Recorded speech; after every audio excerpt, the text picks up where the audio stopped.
Oh yeah, I mean I've had some big ones, like a lot of. I just throw it out there, like I hooked up with an Uber driver in Florida. That was a big one.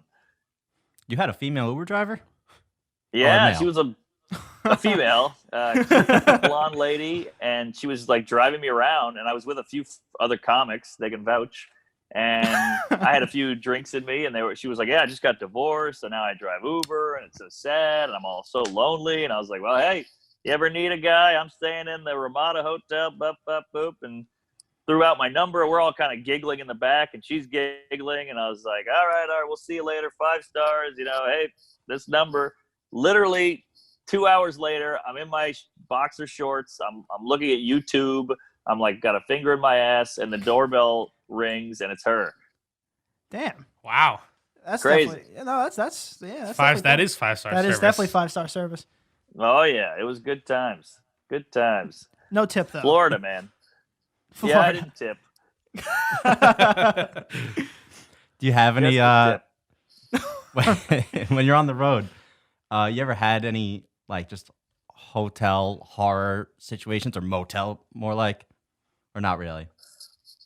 Oh, well, I mean, in the beginning of comedy, you just take any gig, you take any money, you just like, get me on stage. I'm a whore. I'll get on anywhere. I don't care if you're screwing me financially, but fuck it. I just need to get up. And I did a gig in Youngstown, Ohio at a place called the Funny Farm. I've been there. And you've been there? I've been to Youngstown, yeah. Yeah, it's kind of a shit town. It's like one of these towns that like it's like, oh, my went to parents hell. live there. Yeah, and they put me in this hotel, and literally half of it was not built yet. So literally, it was like out of a movie. Like you'd go up the elevator, and you'd look down the hall, and it was just like Duvetine flapping in the wind because they hadn't finished building the other part. And so it was like basically like a hotel cut in half, and the water was brown.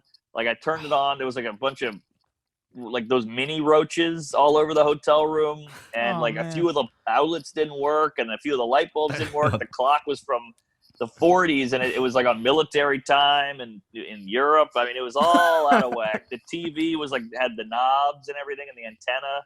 It was insane. And I remember I jumped on the bed, and you could see like a poof of smoke or dust. It was crazy. There was a chalk outline on the carpet and everything. And it was wild. And that was just, he was like, all right, I just stayed there. And you'd go complain, and you'd be like, hey, I got brown water coming out. And they're like, yeah, but look at the price. And like, touche. Got me. It's better than the street. And that owner, that comedy club owner, he rooked me because I didn't know much about comedy. And I'd go to the club, and I was like, do you guys have food here? I'm starving. He goes, oh, sit down. We got the best food. You're going to love it. We're going to take care of you. I was like, well, what should I get? He goes, get the swordfish or get the sea bass, whatever it was. And I'm like, great. And he's like, it goes well with a wine. I would recommend getting this wine. I was like, hey, well, you're taking care of it. Bring on the wine. I had appetizers. He upsold me. I had dessert. I had a couple glasses of wine.